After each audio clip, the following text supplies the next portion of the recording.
Namaskaram to all of you. Hari Om.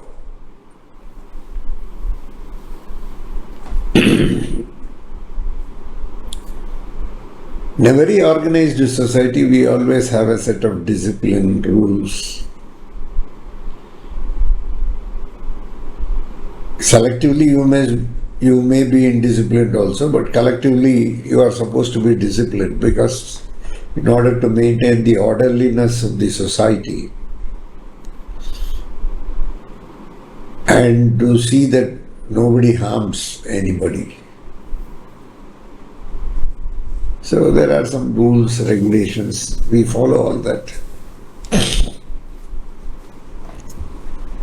To be obedient is very easy because we have to simply follow the instructions of others. We have more people in India who are very obedient. They just follow instructions. To be disobedient is very risky. It may land you in trouble. Because there is government, there is police, there is court. So you are expected to maintain the decency and decorum as enshrined in the constitution and various statutes. So indiscipline is risky. Discipline is more easy. The other side of it. When you are very disciplined and when you follow somebody, it looks like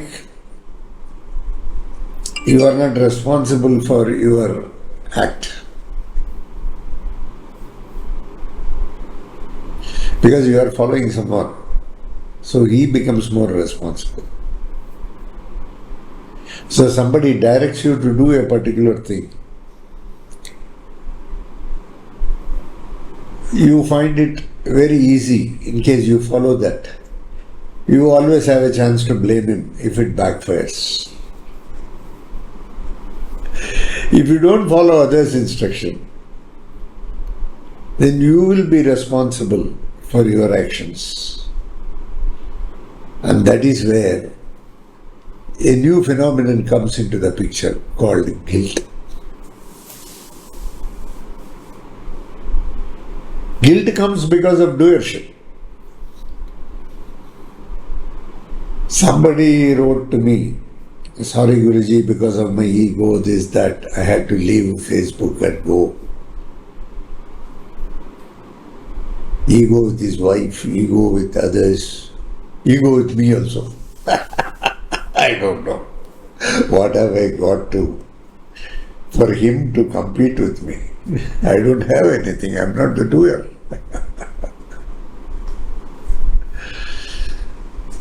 I have nothing to claim.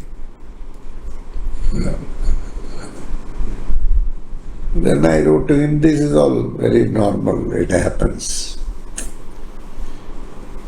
In case you want to rejoin the group, please inform me someday, and from that date, you have to wait for 6 months to rejoin the group.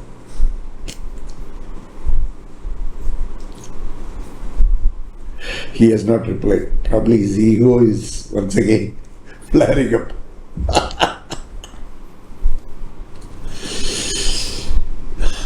Something called guilt comes when you have doership. Whether I have done correctly, whether I have not done correctly, whether I have lived up to or I have not lived up to, there is a lot of internal analysis you do. In case of non-doership, where you totally leave the responsibility to the nature and the Lord, then the guilt doesn't happen. One. Second is, whatever is designed to be done, the way it has been designed, it will work very perfectly because Lord is the doer. You are egoless at that moment. During that egoless moment, Lord enters. When you are full with ego, devil enters. That's the difference. So when the devil enters, it makes you to feel guilty because it gave you the doership in the first place, and then it also made you to do a particular act full of ego, and when everything goes wrong, it makes you to feel guilty. Devil in one way makes you to realize that if you won't do a ship, you will have my company and you will feel guilty. Devil does a very human service in restructuring a person. Of course, only when the time comes, somebody analyzes internally to find out where they have gone wrong.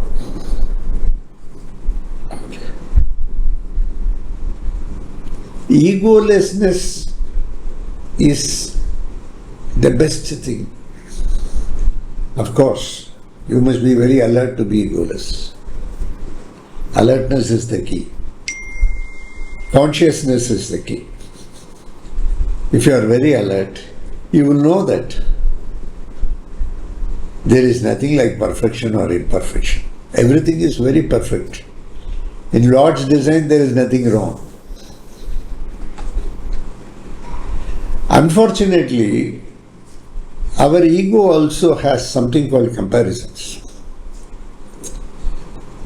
I can understand sometimes brothers will compare, sisters will compare, with the families, something friends will compare. Sometimes we compare the Almighty, the Bhagavan himself, we start comparing ourselves with him. How did Lord do this? How did Lord do that? Why did he do that? Then we have an explanation. First of all, the entire Jagat, the entire system of Genesis, came from that beautiful universal consciousness which is so intelligent that it can create anything and everything. Is not subjected to the human cosmetic laws. First of all, comparing Lord and his actions with humans is totally unwarranted. It is not right also. Cosmic laws are totally different from cosmetic laws. You belong to a cosmetic world. Of course, you are designed by the Lord to be that way. Of course, I don't deny that. Probably he has his own reasons. We do not know the reasons. People talk about purpose of life. What is the purpose?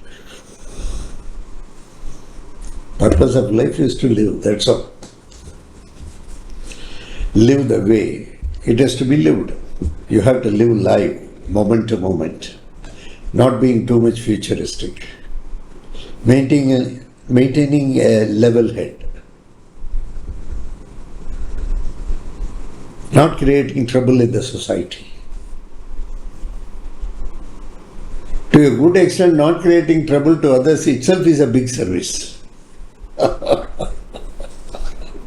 itself is a very big service. But the ego comes and hampers all good work. You can do a lot of very good works. You have the capacity to do. Lord has blessed you with everything. And he functions on your behalf. Unless Lord wills, nothing is going to take place.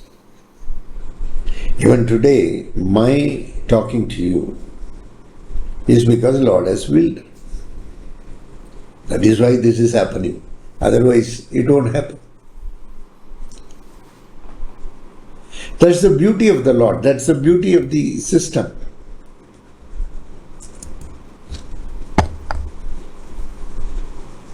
So, the ego starts comparing. Compare, contrast. This is good, this is bad, this is right, this is wrong. All this is, for an orderliness, there is something which you are following. But that also leads to a sort of comparison because of the ego. This man is good, this man is bad. The good and bad are inherent in a system, whether you like it or not. Even during Satya Yuga, there were Rakshasas. Treta Yuga, Dwapara Yuga, Kali Yuga, it's all there. It's always there. Asuras were there, Rakshasas were there. Okay. So it is all there. Not that in Kali alone these things are happening. Mention one thing that is new that is happening today, which had not happened during the days of Ramayana or Mahabharata. It is all there. Probably it was to just some. Today it's to many. Or every house, each house has got a Ramayana on its own. In every house you have Mahabharata. It's all there. In a different way. So whatever happens today is a repetition of history. Though we all say that don't be futuristic, the mind pulls you into future. What will happen tomorrow? What has to happen tomorrow will happen. Yesterday when you were thinking about today, already today is here. You just live that moment, you live that day, not thinking about. When you start thinking about future, then you become very aggressive. Because you have to protect yourself, you have to take care of yourself. Money is a very important ingredient. Whether you like it, you do not like it, you very much need it. Even to do service today, you need money. Otherwise, service cannot be done. Today, money and power go hand in hand. Some people have power, automatically they get money. Some people have money, they purchase power. Power and money are almost interchangeable. One can get to the other. Of course, there are people who are in power who do a lot of service to the humanity at large. There are some people who do the opposite. You have managers, you have damages also.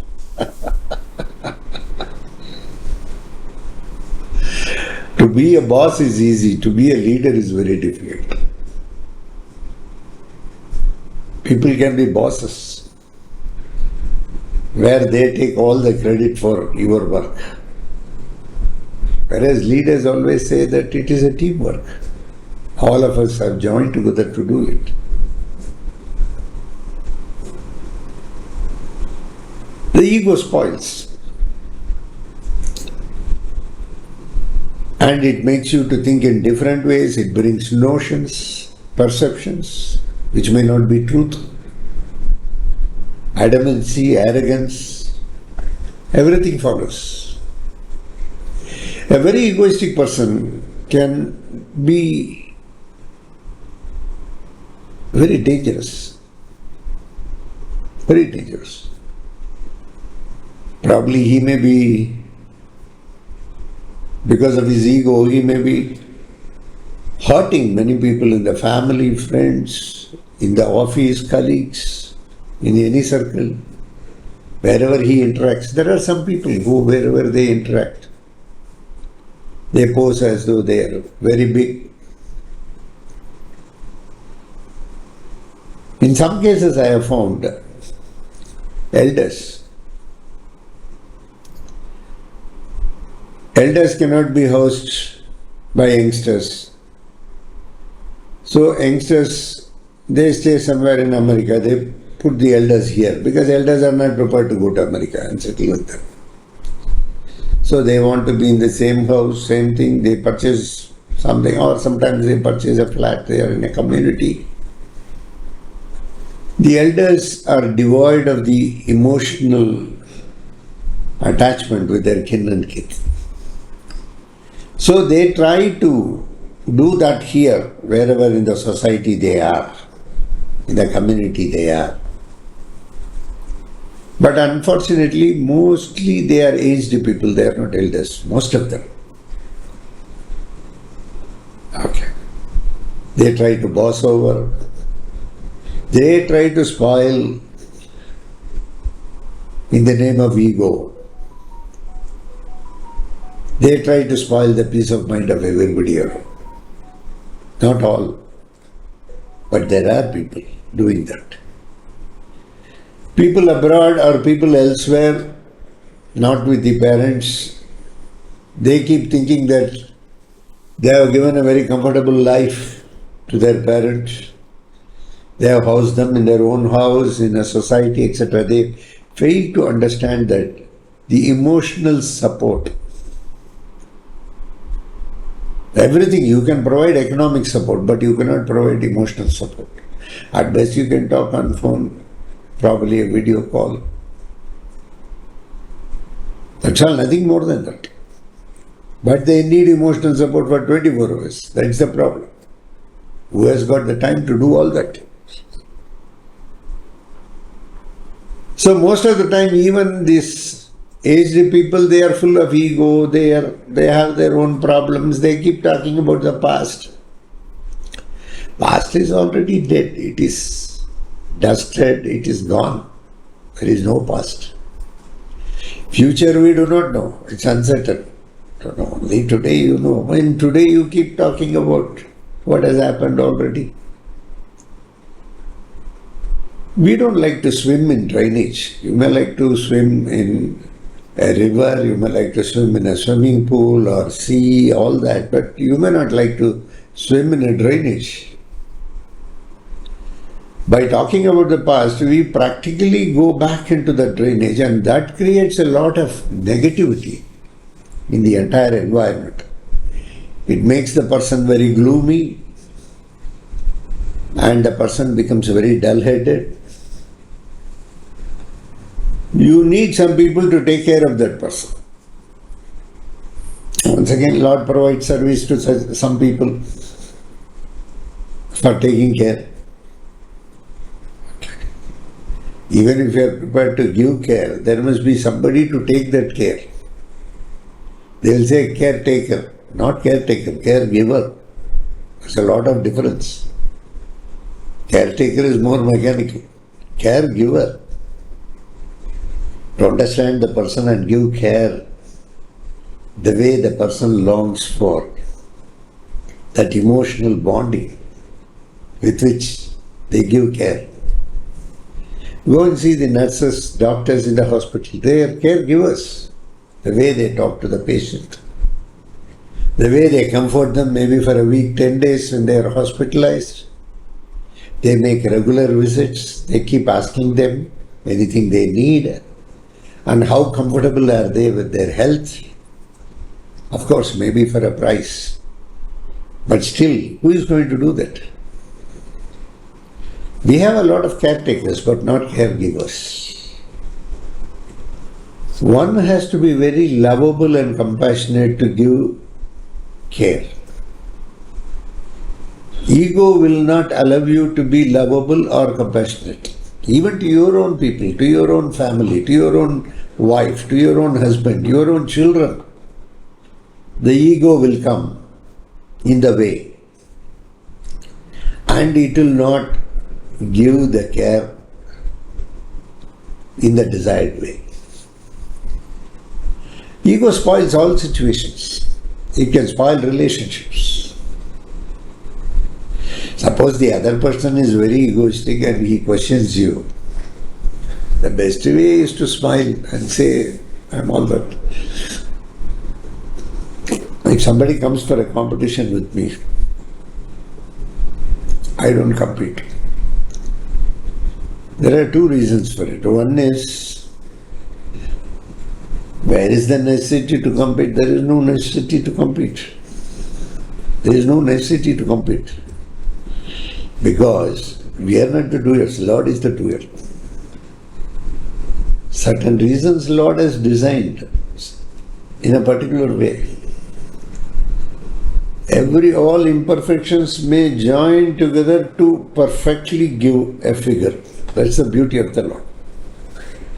There are a lot of imperfections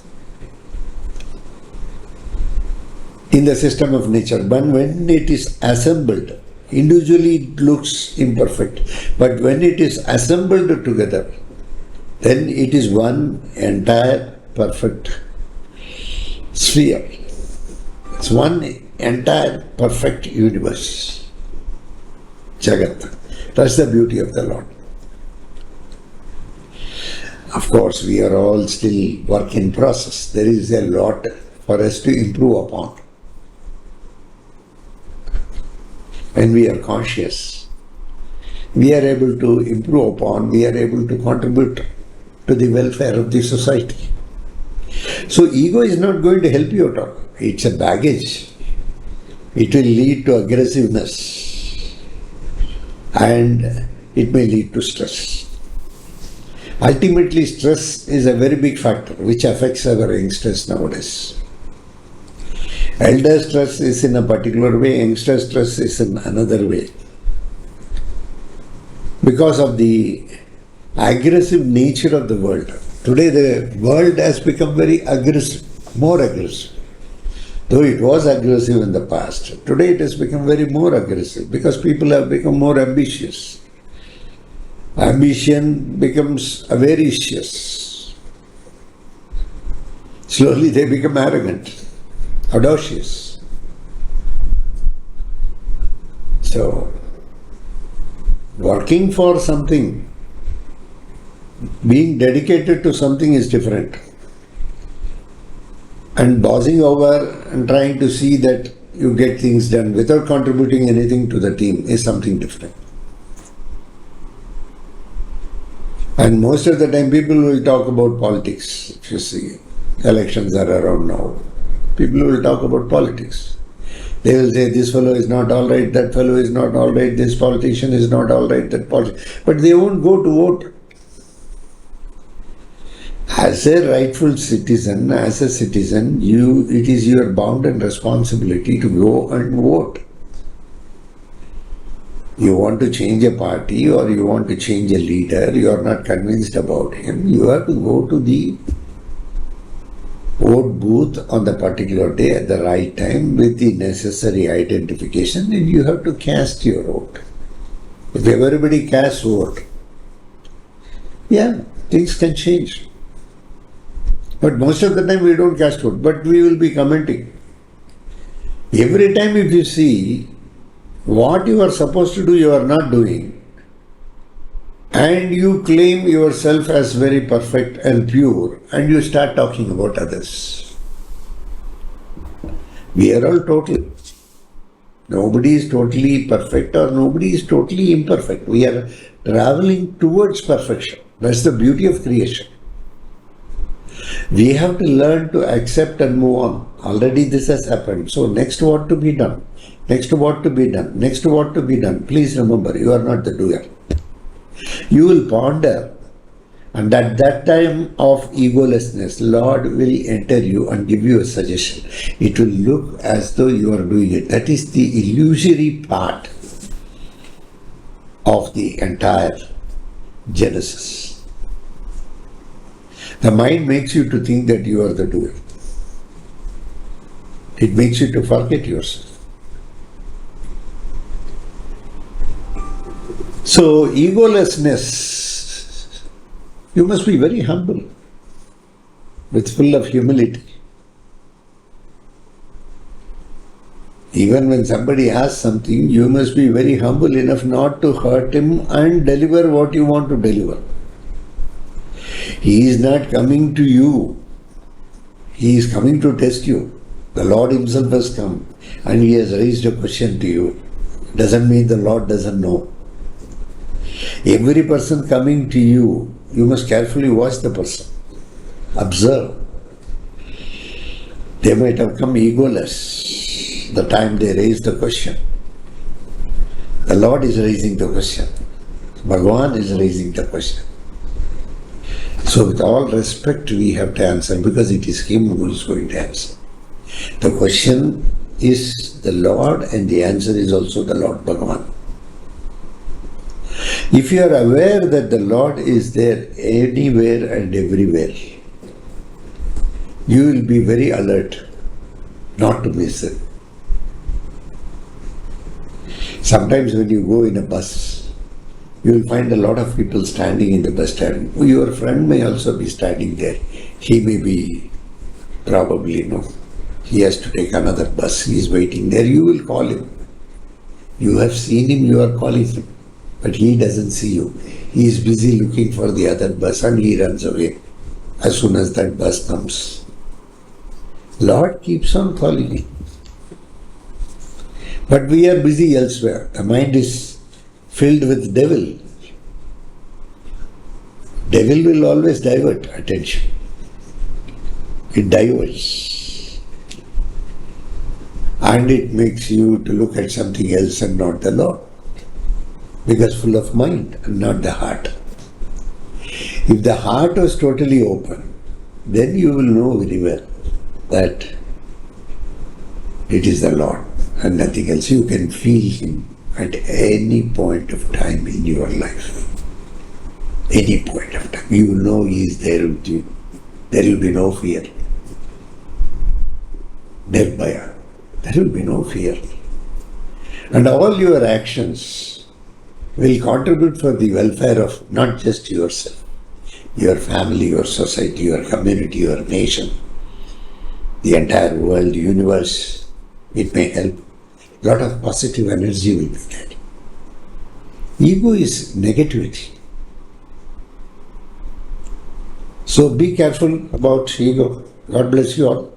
Thank you. See you some other time.